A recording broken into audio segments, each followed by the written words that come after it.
I think banking in general can be, at least opening a small business can be really intimidating. Yeah. It has never felt that way working with Bremer.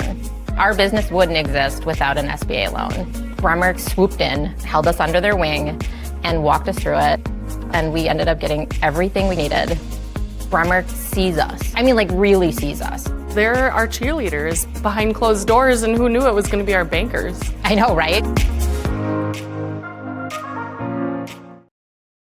Want your boss to put some real action behind the rhetoric when they talk about making your workplace more inclusive?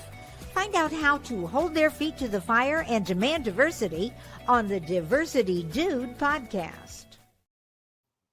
Well, hello there, and welcome back to the Diversity Dude podcast. I'm your host, Lambert Fisher, marriage and family therapist, award-winning author, and national speaker on the topic of multicultural awareness and diversity. And for those of you who are interested in even more positive and encouraging tips and strategies beyond what I share in podcasts like this, then feel free to check out my award-winning book, Diversity in Clinical Practice, nationally recognized for the unique way in which it addresses the often difficult topic of multicultural awareness and diversity.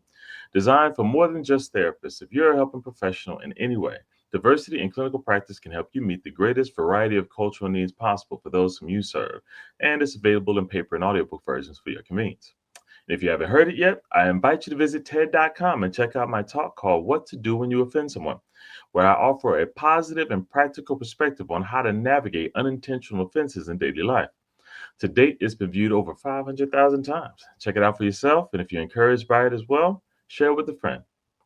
And whether it be through my one-on-one relationship building efforts as a therapist or my informing and empowering efforts as an author and speaker, know that my personal mission is to do my part to improve the world one strengthened relationship at a time. So today I want to share with you an encouraging perspective on what part of DEI don't you like?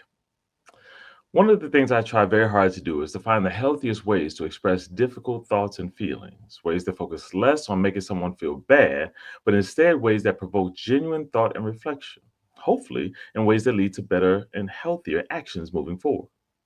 Well, I came across such an expression online that accomplished just that. The post I saw was from someone whose social media handle was Larsington. And though I don't know whether this person is the originator or whether they merely reposted it, it was a gem nonetheless. The post reads as follows. If you oppose DEI, you should have to use the full phrase instead of the letters. Be brave and say, I oppose diversity, equity, and inclusion. Bonus points if you admit which part of that you don't like. Making it an acronym transforms it into a thought-terminating cliche. From now on, be proud of your opinions, but be specific. Let everyone know if it's diversity you don't like, or if it's equity, or if it's being inclusive. Now, there's several ways in which you can read or hear this expression, and if you have a moment, I'd like to unpack a few of the healthiest takeaways I've gleaned from it in hopes that it can encourage you as well. Takeaway number one. Resist the distraction of acronyms. Now, on one hand, I can agree that acronyms have a great value, making it easier and more convenient to reference concepts and organizations of significance, saving people from needing to say the longer name every time, contributing to more healthier conversation and hopefully more effective and supportive action. For example, we can say and spell out National Aeronautics and Space Administration, or we can more conveniently say NASA. Or we can spell out Federal Emergency Management Agency every time, or we can just say FEMA. On one hand, there are many times when an acronym becomes less of a shorter way to express something that's commonly seen the same way, and instead, sometimes the acronym takes on a life of its own. For example, I remember when many people were told to hate CRT and see it as what's wrong with elementary and high school education in America, even though they couldn't actually tell you what critical race theory spelled out actually is. And when they were told, they were confused to learn that it's not only not what they were told, but that it's not actually taught in elementary and high schools in America. That's what I think of when I hear people blame DEI for certain job hires or other missed opportunities. When accidents occur on the job, people begin looking for DEI hires to blame. Except when questioned, it becomes difficult to explain how diversity, equity, and inclusion directly contributed to their blame fears or concerns, or the problematic behavior that occurred on the job. Ironically, they may even try to say things that they're told to say, like they prefer merit-based over DEI, without realizing that diversity, equity, and inclusion was the original merit-based initiative because people ignored the merit of some people over others and needed initiatives to encourage them to see that merit that has been earned in a variety, or dare I say diversity, of ways by a variety of individuals. That's the conversation for a different day. Today, I want you to acknowledge and see that the problem, unfortunately, is that this acronym challenge doesn't often occur in that same way. Because as long as we keep talking about an acronym, when we eliminate the need to hold ourselves accountable for those letters in the acronym and what they represent, DEI isn't an entity in and of itself. It represents any and all efforts to promote diverse thoughts, experiences, and contributions, equitable treatment of everyone instead of some, and intentional efforts to include a variety of voices and insights into decision making spaces previously reserved for a select few. Those concepts are harder to argue against than an acronym. Contrary to popular belief, these goals are not for charity in favor of a less qualified group of people. Instead, it's an intentional effort to help those who have been left out have a legitimate opportunity to be seen and welcome so that they can show the unique contribution they can make to every organization, which ultimately benefits everyone in those organizations. Opposing DEI because you were told that DEI is the reason for bad things happening is not only untrue and unfounded on so many levels, but it also puts you at risk of opposing the very thing that can help the organization more effectively, meet your and a variety of other needs in a better way. Let me be clear. It's okay to use DEI when it's convenient. There's nothing wrong with using acronyms. But in doing so, make every effort to ensure that you also gently remind yourself and others of the real meaning of those letters beyond the convenience so that the convenience doesn't cancel out the significance. Takeaway number 2 is that accountability doesn't have to be offensive.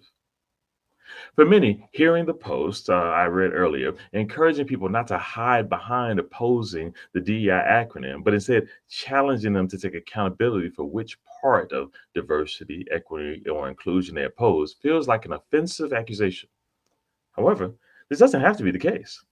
For if they can actually have a factual or otherwise experiential reason why welcoming diverse perspectives is more detrimental than prioritizing one perspective at the expense of others, or if equitable treatment were somehow found to be the cause of the failure of the economy in some way, or if you could show that including a variety of voices was actually detrimental, then owning this aversion should be a welcome invitation that you can confidently stand behind.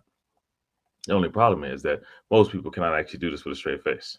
You see, it's much easier to oppose something without a face, letters without a name, than it is to oppose words that have meaning that some people would recognize as mostly positive qualities pursued by anyone.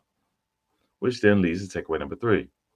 Opposing DEI masks the reality that diversity, equity, and inclusion benefits everyone. Opposing an acronym, DEI, continues to be both disappointing and comical to me.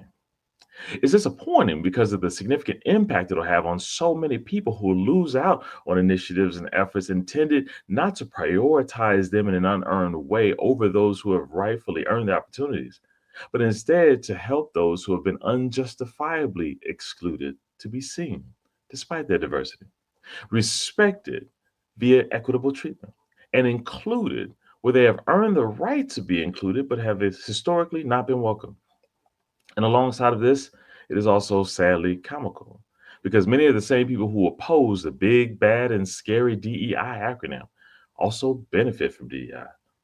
Though many people who are in the ethnic majority in this country believe that they're protecting their resources and opportunities from being taken by those in the ethnic minority, they miss the reality that diversity, equity, and inclusion is beyond that. Diversity, equity, and inclusion is responsible for women of all ethnicities getting more equitable pay and fair treatment. It is responsible for people with disabilities of all ethnicities getting accommodations, not as special unearned gestures, but as measures to remove unnecessary barriers to them, showing all that they have rightfully earned in the ways that they can contribute as much as anyone else.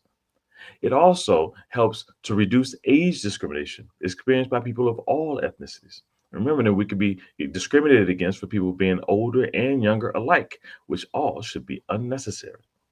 You see, when we focus on the faceless DEI, we can contribute as much negativity and blame to a defenseless acronym with devastating consequences. However, when we remind ourselves of what it really means, not only does it make it more difficult to blame and vilify, but we can more easily realize that there's much more to appreciate about diversity, equity, and inclusion that benefits us all, not just some. With all this in mind, my genuine hope for you is that you would accept the challenge to spell out diversity, equity, and inclusion as often as reasonably possible.